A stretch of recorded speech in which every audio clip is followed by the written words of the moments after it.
Hello বন্ধুরা, আজকে আমি চলে এসেছি আবারও একটা নতুন রেসিপি নিয়ে। খাসির মাংস কম বেশি তো সবাই খান। বাঙালির ভুরিভোজ মানেই দুপুরের ভাতে কষা খাসির মাংস আর গরম ভাত, ব্যাপারটা জমে যাওয়ার মতো। এই রান্নাটি শেখা আমার মায়ের কাছে, তবে মায়ের হাতের রান্নার তো আলাদাই স্বাদ, যে স্বাদের কিন্তু কোনো ভাগ হয় না। মায়ের মতো হয়তো বানাতে পারবো না, কিন্তু আজ আমি আমার স্টাইলে কিভাবে বানাতে চলেছি সেটাই আপনাদের সাথে দেখাবো। পুরো ভিডিওটা স্কিপ না করে দেখার জন্য সদর আমন্ত্রণ রইল। প্রথমেই একটা পাত্রের মধ্যে 800 গ্রাম খাসির মাংস ধুয়ে বেছে নিয়েছি, আর নিয়েছি ফ্যাটানো টক দই। মাংসের মধ্যে ফ্যাটানো টক দই, 1 চামচ হলুদ, 2 চামচ লবণ দিয়ে ভালো করে মেখে 1 ঘন্টা ঢাকা দিয়ে রেখে দেব। আর এদিকে বাকি মশলাগুলো করে নেব।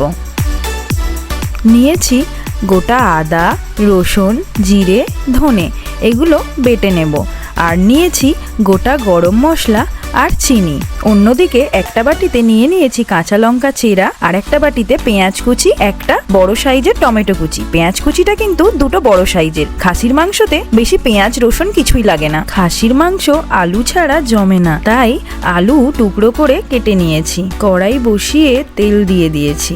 ভাজার জন্য আলুগুলোর সাথে অল্প লবণ দিয়ে ভাজা হতে একটু সময় দেব।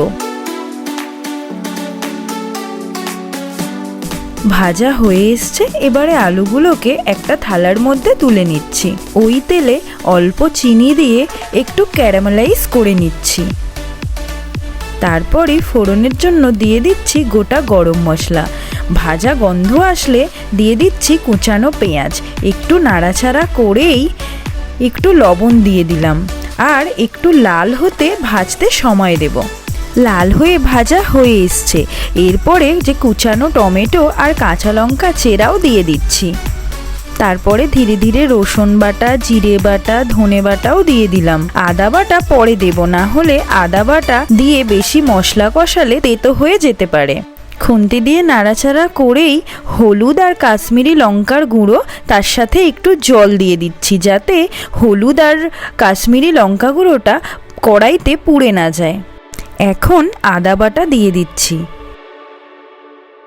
মশলা কষানো হয়ে এসছে, এবারে আগে থেকে মাখিয়ে রাখা খাসির মাংস কড়াইয়ে দিয়ে দেব। তার আগে আমি মাংস থেকে চর্বিগুলোকে আলাদা করে রেখেছিলাম, কারণ চর্বি যদি এখন কষার সাথে দিয়ে দিই তাহলে চর্বিগুলো গলে সব তেল হয়ে যাবে। মাংসের সাথে মশলা মিশিয়ে নিচ্ছি। কড়াইয়ে ঢাকনা দিয়ে দেব। ঢাকনা খুলতেই কত জল বেরিয়েছে দেখুন।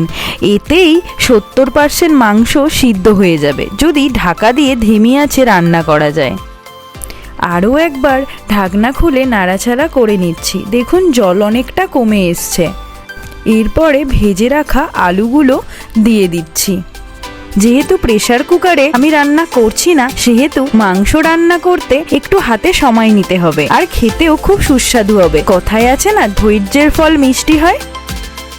মাংস কষানো হয়ে গেছে, এবারে গরম জল দিয়ে দিচ্ছি। খাসির মাংসতে গরম জল ব্যবহার করলে মাংসের স্বাদটা একদম অন্যরকম আসে, তাই আমি আগে থেকেই জল গরম করতে বসিয়ে দিয়েছিলাম। দেখুন বন্ধুরা, মাংসের ঝোলের রংটা কি দারুণ এসছে।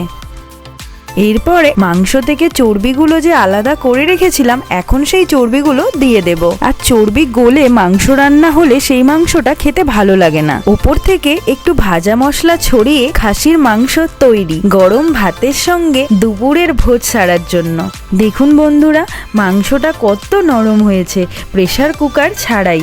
এমন নয় কিন্তু যে খেতে ভালো হয়নি, খেতেও কিন্তু খুব সুস্বাদু আর মজার হয়েছে। আমার এই রান্নাটি যদি ভালো লেগে থাকে তাহলে অবশ্যই লাইক, কমেন্ট অ্যান্ড শেয়ার করতে অবশ্যই ভুলবেন না। আরও এরকম নিত্য নতুন রান্নার ভিডিও দেখতে চাইলে আমার চ্যানেলটিকে প্লিজ সাবস্ক্রাইব করে দেবেন। ভালো থাকবেন এবং পাশে থাকবেন। ধন্যবাদ।